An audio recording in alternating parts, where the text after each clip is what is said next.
अस्सलामुअलैकुम dear students. आज के लेक्चर में हम बात करेंगे अबाउट न्यूक्लियर फिज़िक्स। स्टूडेंट्स, आज से हम न्यूक्लियर फिज़िक्स की लेक्चर सीरीज स्टार्ट करने जा रहे हैं, जिसमें सबसे पहले लेक्चर में हम introduction to nuclear physics discuss करेंगे, यानी कि न्यूक्लियर फिज़िक्स होती क्या है, इसमें हम कौन कौन सी चीज़ें स्टडी करेंगे, साथ में इसकी कुछ प्रॉपर्टीज़ न्यूक्लियस से रिलेटेड, वो सारी चीज़ें हम आज के लेक्चर में डिस्कस करेंगे।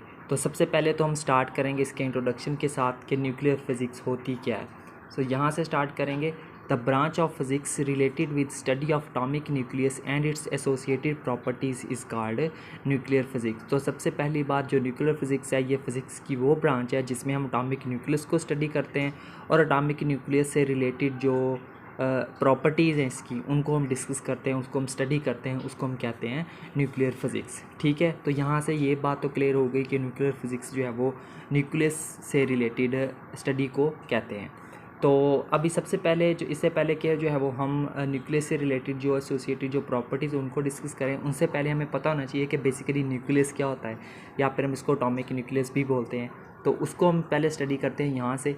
The very dense region at the centre of an atom consist of protons and neutrons is called nucleus. ठीक है, अब कोई भी एटम है उसके बिल्कुल सेंटर में क्या होता है, हमारे पास एक वेरी डेंस रीजन होता है जो कि प्रोटॉन्स और न्यूट्रॉन्स के ऊपर कंसिस्ट करता है, उसको हम क्या कहते हैं, न्यूक्लियस कहते हैं। यानी कि किसी भी एटम के दरमियान में हमारे पास एक ऐसा डेंस रीजन होता है जहाँ पर इलेक्ट्रॉन्स और प्रोटॉन्स मौजूद होते हैं, उस रीजन को हम क्या नाम देते हैं, न्यूक्लियस का नाम देते हैं, या फिर हम उसको एटॉमिक न्यूक्लियस भी बोलते हैं। ठीक है, मज़ीद देखते हैं इसके बारे में। It was discovered in 1911 by Rutherford. इसको रदरफोर्ड ने डिस्कवर किया था 1911 में। The entire positive charge of the atom is present inside the nucleus. तो उस जो हमारे पास जो एटम है उसके ऊपर टोटल जितना भी पॉजिटिव चार्ज है वो सारा का सारा न्यूक्लियस के अंदर मौजूद होता है। क्यों? क्योंकि न्यूक्लियस के अंदर ही प्रोटॉन्स होते हैं और प्रोटॉन्स के ऊपर ही पॉजिटिव चार्ज होता है। Now we will discuss basic properties of nucleus. अब जो है वो हम बात करते हैं इसकी एटॉमिक न्यूक्लियस से रिलेटेड एसोसिएटेड कुछ प्रॉपर्टीज़ को। ठीक है, तो यहाँ से इसको शुरू करेंगे। The basic properties of an atomic nucleus are given by. ठीक है, उसकी जो सबसे पहली प्रॉपर्टी है वो है न्यूक्लियन। अब न्यूक्लियन क्या होता है, यहाँ से इसको देखते हैं। The nucleons are particles that make up the atomic nucleus. Nucleons वो पार्टिकल्स होते हैं जो मिलकर एटॉमिक न्यूक्लियस को बनाते हैं। Each atomic nucleus consist of one or more nucleons. हर कम से जो एक एटॉमिक न्यूक्लियस होता है उसमें कम से कम एक या एक से ज़्यादा न्यूक्लियंस ज़रूरी होते हैं। Therefore atom consist of a cluster of nucleons surrounded by electrons. तो इस तरह से हम कह सकते हैं कि जो कोई भी एटम है वो क्या होता है, हमारे पास क्लस्टर ऑफ इलेक्ट्रॉन्स के ऊपर कंसिस्ट करता है, जो कि इलेक्ट्रॉन्स के थ्रू सराउंडेड होते हैं। There are two non kinds of nucleons called neutrons and protons. तो जो न्यूक्लियंस हैं इसकी मज़ीद दो काइंड्स होती हैं, प्रोटॉन्स एंड न्यूट्रॉन्स। यानी कि जो न्यूक्लियंस होते हैं ना, बेसिकली ये प्रोटॉन्स और न्यूट्रॉन्स से मिलकर ही बनते हैं। तो ये हो गया न्यूक्लियंस। तो उसके बाद हम बात करते हैं प्रोटॉन्स की। ठीक है, प्रोटॉन्स देखते हैं क्या होता है हमारे पास। द प्रोटॉन इज़ अ सब एटॉमिक पार्टिकल। जो प्रोटॉन है वो एक हमारे पास क्या होता है, सब एटॉमिक पार्टिकल होता है इनसाइड अ न्यूक्लियस, किसी भी न्यूक्लियस के अंदर। The proton has positive charge having magnitude 1.6 into 10⁻⁻19 coulomb. ठीक है, जो इलेक्ट्रॉन है इसके ऊपर चार्ज कौन सा होता है, पॉजिटिव चार्ज होता है, और इसका जो मैग्नीट्यूड है वो कितना होता है, 1.6 इंटू 10⁻⁻19 कोलम। ठीक है, the mass of the proton is, अब इसका मैस कितना होता है, 1.673 इंटू 10⁻⁻27 किलोग्राम और 1.007276 म्यू। ठीक है, या फिर हमारे पास ये इसका मैस होता है। ठीक है, तो उसके बाद हम बात करते हैं मज़ीद प्रोटॉन के बारे में। The proton is spin half fermion. जो प्रोटॉन है ये क्या होता है, स्पिन हाफ फर्मियन होता है हमारे पास, composed of 2 up quarks and 1 down quark, जो कि 2 अप क्वार्क्स और 1 डाउन क्वार्क के साथ मिलकर बनता है। अब ये क्वार्क्स क्या होते हैं, इनको हम नेक्स्ट डिस्कस करेंगे।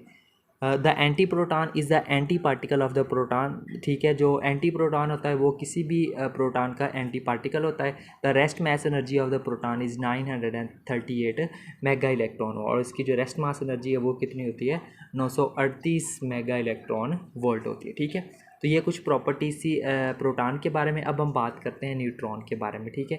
द न्यूट्रॉन इज़ अ सब एटॉमिक पार्टिकल। इट है, जो न्यूट्रॉन है ये भी क्या होता है, हमारे पास सब एटॉमिक पार्टिकल होता है। इट हैज़ नो चार्ज, इसके ऊपर कोई चार्ज नहीं होता। The mass of the neutron is 1.676 into 10⁻⁻27 kg और 1.008665 म्यू, ठीक है। ये इसका क्या होता है, मैस होता है, इसके ऊपर चार्ज कोई नहीं होता, याद रखना। The neutron is spin half fermion, neutron भी स्पिन हाफ फर्मियन होता है, composed of 2 down quarks and 1 up quarks. अब ये 2 डाउन क्वार्क से मिलकर बनता है और एक अप क्वार्क से मिलकर बनता है। The anti neutron is the anti particle of the neutron. अब सिंपल सी बात है कि जो एंटी न्यूट्रॉन होता है वो किसी भी न्यूट्रॉन का एंटी पार्टिकल ही होता है। The rest mass energy of the neutron is 939.5 mega electron. इसकी जो रेस्ट मास एनर्जी है वो होती है 939.5 मेगा इलेक्ट्रॉन वोल्ट। अब हम क्वार्क्स की बात कर रहे थे ऊपर, ठीक है। तो क्वार्क्स के बारे में देख लेते हैं कि ये क्वार्क्स क्या होते हैं, ठीक है।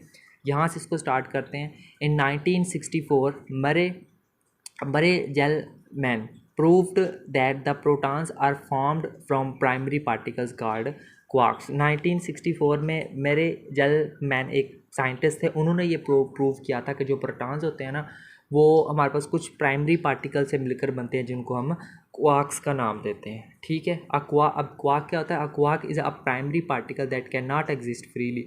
अब क्वार्क हमारे पास एक ऐसा प्राइमरी पार्टिकल, एक ख़ास पार्टिकल होता है जो कि फ्रीली एग्जिस्ट नहीं कर सकता। And all nucleons are formed from it, और जितने भी न्यूक्लियंस होते हैं वो सारे के सारे क्वार्क से मिलकर ही बनते हैं। There are 6 types of quarks. Quarks की टोटल 6 टाइप्स होती हैं। The quarks with a charge +2e/3 such as. अब ऐसे क्वार्क्स जिनके ऊपर चार्ज +2e/3 होता है, जैसा कि such as top quark T, एक top quark, charm quark, up quark, ठीक है, ये 3। उसके बाद क्या है, the quarks with a charge -e/3। अब ऐसे क्वार्क्स जिनके ऊपर चार्ज -e/3 होता है उनकी कौन कौन सी हैं types, bottom quark, strange quark, ठीक है, एंड डाउन क्वार्क। तो ये टोटल 6 टाइप्स होती हैं क्वार्क्स की, इसको आपने अच्छे से याद रखना है। उसके बाद देखते हैं कंपोजिशन ऑफ प्रोटॉन्स, ठीक है। प्रोटॉन्स की कंपोजिशन देख लेते हैं। The protons consist of 3 quarks. जो प्रोटॉन्स होता है वो 3 क्वार्क्स पर मुश्तमिल होते हैं, कंसिस्ट होते हैं। कौन कौन से, D, mu. The positive charge of proton can be calculated as follow. अगर हमने प्रोटॉन्स का पॉजिटिव चार्ज फाइंड करना हो तो उसको हम इस फार्मूले की मदद से फाइंड आउट कर सकते हैं, ठीक है। उसके बाद हम बात करते हैं कंपोजिशन ऑफ न्यूट्रॉन्स की। तो यहाँ से शुरू करेंगे। The neutrons consist of 3 quarks. जो न्यूट्रॉन्स है वो भी 3 क्वार्क्स पर ही कंसिस्ट करते हैं, ये ठीक है, mu, D. So the neutral charge of the neutron can be calculated as follow. जो न्यूट्रल चार्ज, जो हम जानते हैं कि न्यूट्रॉन के ऊपर कोई चार्ज नहीं होता, ये न्यूट्रल होता है, तो उसका न्यूट्रल चार्ज कैलकुलेट करने के लिए हम ये वाला फार्मूला यूज़ कर सकते हैं। और उस फार्मूले में आंसर हमेशा क्या आता है, 0 आता है, ठीक है। तो ये होगी composition of proton and neutrons. अब हम बात करते हैं कुछ मज़ीद प्रॉपर्टीज़ की जो कि न्यूक्लियस से रिलेटेड करती हैं। एटॉमिक नंबर, ठीक है। एटॉमिक नंबर क्या होता है, यहाँ से देखते हैं।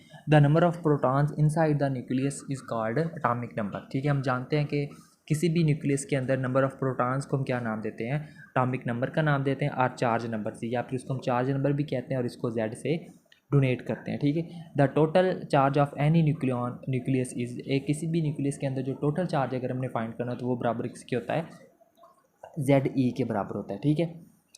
उसके बाद हम बात करते हैं मैस नंबर की, ठीक है। मैस नंबर देखिए क्या होता है, यहाँ से देखेंगे। The combined number of all the protons and neutrons in a nucleus is called mass number. तो किसी भी न्यूक्लियस में मौजूद combined number of protons and neutrons, उनको हम क्या नाम देते हैं, मैस नंबर देते हैं, और इसको हम A से डोनेट करते हैं, ठीक है। और इसके बाद जो लास्ट प्रॉपर्टी है वो है हमारी न्यूट्रॉन नंबर। तो न्यूट्रॉन नंबर क्या होता है, the number of neutrons in a nucleus is called neutron number. तो किसी भी न्यूक्लियस में मौजूद नंबर ऑफ न्यूट्रॉन्स को हम क्या नाम देते हैं, उसका न्यूट्रॉन नंबर देते हैं, और इसको N से डोनेट करते हैं। और न्यूट्रॉन्स अगर हमने फाइंड करने हो तो उसके लिए फार्मूला होता है N इज इक्वल टू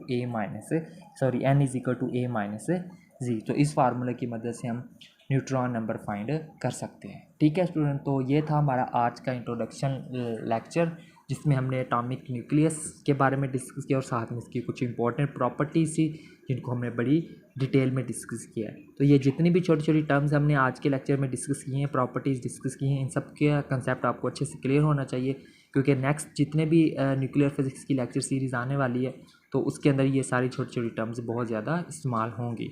तो बेसिकली जो है वो न्यूक्लियर फिज़िक्स की जो लेक्चर सीरीज़ है वो काफ़ी लेंथी है, यानी कि इसमें न्यूक्लियर 1 पढ़ेंगे, फिर हम न्यूक्लियर 2 फिज़िक्स भी स्टार्ट करेंगे। तो उसके लिए इन छोटी छोटी टर्म्स का आपको अच्छे तरीके के साथ याद होना बहुत ज़रूरी है। तो उम्मीद करता हूँ आपको आज का लेक्चर अच्छे से समझ आया होगा। तो मिलते हैं नेक्स्ट लेक्चर में किसी और टॉपिक के साथ। तब तक के लिए टेक केयर एंड अल्लाह हाफिज़।